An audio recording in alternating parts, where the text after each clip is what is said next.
Uma coisa que a gente estava conversando antes de ficar ao vivo é que você tem uma série duras críticas ao jornalismo, não sei se brasileiro, mas de algumas áreas. Por que você acha que tem de errado com o jornalismo no Brasil em algumas áreas assim? Tem se comportado como um partido político derrotado na eleição. Né? Tem uma guerra particular contra um governo. Isso é verdade, isso dá pra ver. Mas o governo também não ajuda, né? Ele fala tanta merda. Fala, mas faz? Faz, né? Demitiu o Moro, só porque... Demitiu o Moro? Não, o Moro pediu demissão. Mas foi E porque... saiu de uma maneira, Monark, ridícula. Mas o Bolsonaro não estava mexendo na Polícia Federal, não estava trocando as lideranças? Não, peraí.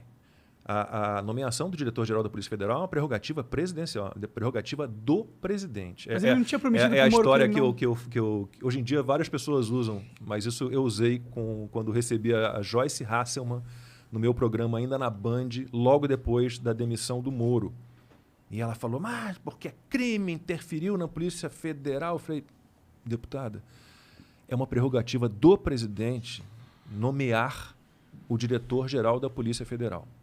Se ele, a partir dessa nomeação, ele vai interferir de alguma forma, bom, a senhora está, como no filme do Tom Cruise, o Minority Report, a senhora está se antecipando a um crime não cometido. Ele não cometeu crime algum. Na verdade, na minha opinião, quem cometeu o crime foi o STF quando barra a indicação. Ali naquele momento, talvez o Bolsonaro tivesse que ter peitado o STF. Mas peraí, está na Constituição.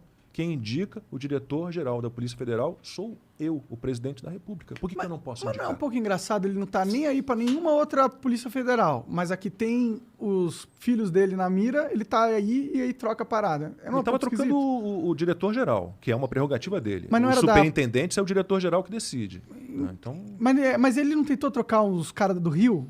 Não, ele estava tentando botar o Ramagem, né? Que era a indicação dele da Federal, ele é da porra toda. O diretor-geral da Polícia Federal. Entendi. Aí o presidente nomeia o diretor-geral da Polícia Federal e esse diretor-geral nomeia o superintendente da Polícia Federal em cada um dos estados e no Distrito Federal. Entendi. É assim que funciona. Então você dizer que o Bolsonaro interferiu na Polícia Federal porque indicou ou quis ou tentou indicar o diretor... Não há crime algum. É que é um pouco da minha percepção que o Bolsonaro havia prometido ao Moro que ele teria autonomia total. Aí é uma conversa entre eles. Entendi. Se ele prometeu isso ao Moro e não cumpriu, aí é uma questão, né, não é uma questão ilegal, mas talvez seja imoral, não seja correto. Mas aí é uma questão... E o Moro se sentiu mal. Agora, naquele momento ali, eu falei, pombas, que decepção, porque... Será? Porque o Moro saiu desse jeito, dizendo que ele deve ter realmente provas de que o Bolsonaro estava mexendo geral para proteger os filhos, ou sei lá mais para quê. Bom, mas ele tinha com certeza uma intuição muito forte que esse era o motivo. Mas não apresentou nada. Tudo bem. Aquela reunião ministerial que foi a gota d'água para a saída do Moro, se você olhar o Moro durante aquela reunião, ele saiu dali porque ele tomou umas pancadas ali. Né? Tomou umas pancadas. O Bolsonaro estava querendo mexer com o ministério dele porque foi o início daquela fase de fecha tudo, de prende quem está na rua. Era um momento assim, de agressão total à liberdade. Né? Será que foi por isso mesmo? Eu não sei se eu compro isso.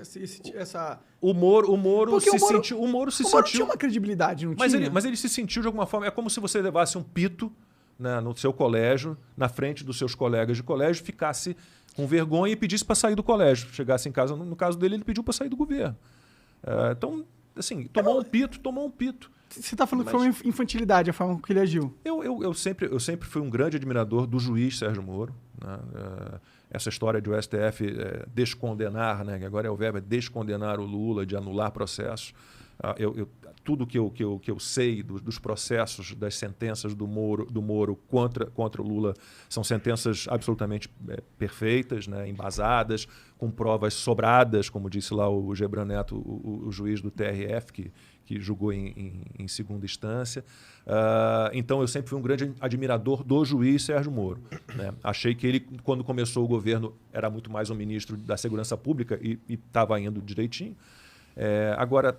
sair daquela maneira, né, e anunciar a demissão numa entrevista coletiva, mas e dizer que o presidente estava interferindo na Polícia Federal e nada ter a mostrar. É que o Bolsonaro colocou o Moro como se fosse o validador moral do governo dele. Falou assim, esse cara é o anticorrupção máximo do Brasil. É a referência nacional disso. Essa era a ideia. Parecia, desde o início Exato. parecia. Mas aí, quando o cara que... ele deu essa credibilidade de ser um cara ilibado moralmente, e esse cara saiu acusando de estar com intenções espúrias, é isso? Seria? Intenções espúrias com a PF...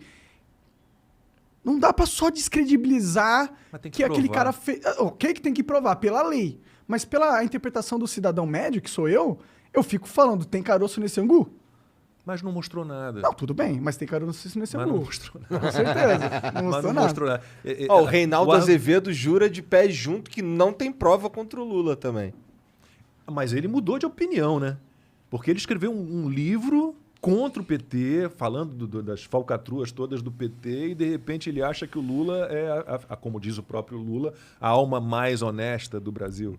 Lula, aí é um Lula brincante ladrão, também, porque não é, né? Não é. Lula é um ladrão. Não é. Eu não consigo honesto, entender não é. essa história de alguém. Claro, cada um sabe de si, de novo. Eu sou um liberal antes de tudo, né? Eu sou um democrata, cada um vota em quem quiser.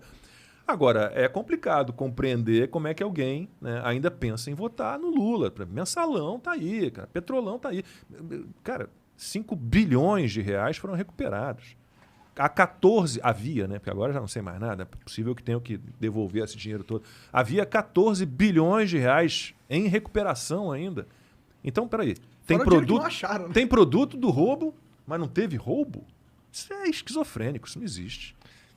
Faz sentido, né? Faz totalmente sentido. Eu acho que acreditar na inocência, não só do Lula, mas do PT inteiro como partido... Zé Dirceu é um guerrilheiro treinado em Cuba. O problema do Lula não é nem só o Lula. O Lula me dá medo, porque ele é um cara muito mais habilidoso que o Bolsonaro politicamente. E ele tem um grupo muito maior, muito bem mais estruturado. E é isso que me dá mais medo ainda, o grupo que por trás do Lula. Porque o Lula não é só o Lula. O Lula, ele traz uma galera junto com ele que é de peso, e de peso mesmo, uma galera muito poderosa. E se esse cara entra no poder de novo, Bolsonaro tá demorando para conseguir dominar o negócio. O Lula vai dominar sim. Em um segundo. A questão do Lula é o seguinte: vamos imaginar que o Lula realmente é, como ele acha, como ele diz, a alma mais honesta do Brasil. Ele não se torna a pessoa mais competente, o governante mais competente, um estadista, um grande gestor público. Ele não é, porque as ideias que ele defende, que o partido dele defende, todos os partidos de esquerda defendem, elas não deram certo em lugar nenhum do mundo em época nenhuma. De novo, eu sou muito pela simplificação. Assim. Eu sou um repórter de televisão, então eu sempre trabalhei como repórter desde o início da minha carreira, fazendo reportagens por 1 minuto, 1 minuto e meio. Então você tem que ganhar um poder de síntese, uma objetividade, uma concisão, né, que outros veículos de comunicação não exigem, mas televisão exige. Então eu acho às vezes que a discussão... o Guilherme Fiuza não gosta dessa divisão de direita, esquerda, conservadores, liberais, progressistas, sempre entre aspas. Ele não gosta disso. Mas, no fim das contas, para simplificar, né, é uma questão de o que você defende. O que o Lula e o PT defendem, esse Estado, de novo, esse Estado enorme, Estado social, um Estado que vai pegar você pela mão, que vai resolver todos os seus problemas, vai conduzir a sua vida, né, que vai te dar um dinheirinho, que vai criar estatais... Isso não existe. Me cite um país desenvolvido, livre e democrático que tem um Estado enorme. Não existe. Estados Unidos? Estados Unidos tem um Estado enorme? Estados Unidos tem 16 estatais. Tá, mas eles têm 800 bases militares no mundo todo também. Não, peraí, estou falando... Isso é para do Estado. Não, sim, eles são a única superpotência no mundo. A China está chegando lá. É a superpotência, a única... país número 1 do mundo. Eles têm um papel ainda de polícia do mundo. Tá, mas é que eu vejo o Estado americano como um Estado muito forte. Eu prefiro os Estados Unidos como polícia do mundo do que a China. Também prefiro. Então tá. Ou o Brasil. Não, eu digo assim, um Estado que te ofereça tudo. Que tenha que te oferecer, e nada é de graça. Educação pública, saúde pública, uma renda mínima, que controle todas as áreas econômicas que tem, como a gente tem aqui no Brasil. Você tem Eletrobras, você tem não sei mais o quê, você tem Correios. Meu Deus do céu, a gente tem estatais de tudo. Tudo. Não tem a menor, não dá, isso não existe. Não, eu acho Bom, o governo brasileiro... A gente concorda um pouco. Sim, com certeza. Mas o governo americano também tem estatais. Tipo, tem o Correio lá americano, né? Que estão querendo vender também. Mas o programa que está indo ao ar hoje, aliás, com o Diogo McCord, que é o secretário de Desestatização, Desinvestimento lá do Ministério da Economia, que é sensacional, ficou no lugar do Salim Matta. Eu fiquei bem decepcionado quando o Salim Matta saiu também.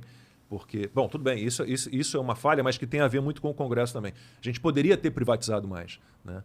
Mas o Diogo McCord, pessoal, posso fazer... Mano, claro, pô. É porque o programa vai ao ar hoje, não, 11h30, Boa. mas fica no Na Rede YouTube. TV. É o agora no com, YouTube. agora boa. com a Kombi Arena com o Diogo McCord. Cara, ele é sensacional. Então ele explicou essa história eles têm hidrelétrica também, mas ele explica lá, é uma participação mínima, é uma participação pequena. Eu me lembro de cabeça, os Estados Unidos têm 16 estatais. Os Estados Unidos têm 16 estatais. O Brasil tem mais de 400, contando as municipais e estaduais. 400 estatais. Sim. O Não, Brasil se você comparar o Brasil com os Estados Unidos, os Estados Unidos é um estado muito mais inteligente. É enxuto, é pequeno. Eu só não concordo que ele é enxuto. Sabe quantos imóveis a União tem, o governo federal tem? 750 mil. 750 mil. Não, eu até concordo que ele seja enxuto, mas eu não sei se ele é pequeno, o Estado americano. Mas o brasileiro, com certeza, não é nem pequeno quais são nem as leis, enxuto. Quais são as leis trabalhistas do Estado? Vamos pegar as leis trabalhistas, por exemplo. Lei trabalhista brasileira, que é baseada lá na Carta del Lavoro, lá do Mussolini, que o Getúlio Vargas adotou, que é uma CLT fascista, né? Veja como é para contratar e demitir nos Estados Unidos. É ali. Você contrata, não tem carteira de trabalho, tudo é simples, tudo é fácil, tudo é desburocratizado, o Estado não está metido em tudo, complicando a sua vida. E aqui no Brasil não, você tem o Estado obriga você a fazer uma poupança, então você tem o FGTS, o Estado obriga você a pagar o INSS, o Estado obriga você a contribuir com o PIS, PASEP. Não tem. A gente precisa de menos Estado, né? A gente precisa de uma política Garantem benefícios, mas e aí? E os deveres? Né? E como é que vai bancar isso tudo? Não tem almoço grátis. E a maioria dos benefícios que são oferecidos aqui no Brasil são ruins. Né? É um benefício normalmente vem para a camada mais pobre mesmo, para os miseráveis do Brasil, são os que ganham algum benefício assistencialista. Pra galera que tá aí na classe média, baixa, o cara que tá trabalhando 2 trabalhos, ele não tem nada do governo. O cara tem 1 trabalho, 2 trabalhos, não tem nada do governo. Ele tem uma rua bosta, ele tem que pagar plano de saúde, ele tem uma telefonia bosta, uma internet bosta, tudo Sabe bosta. o que ele tem que ter do governo? Ele tem que ter do governo a preparação e a manutenção de um ambiente econômico livre.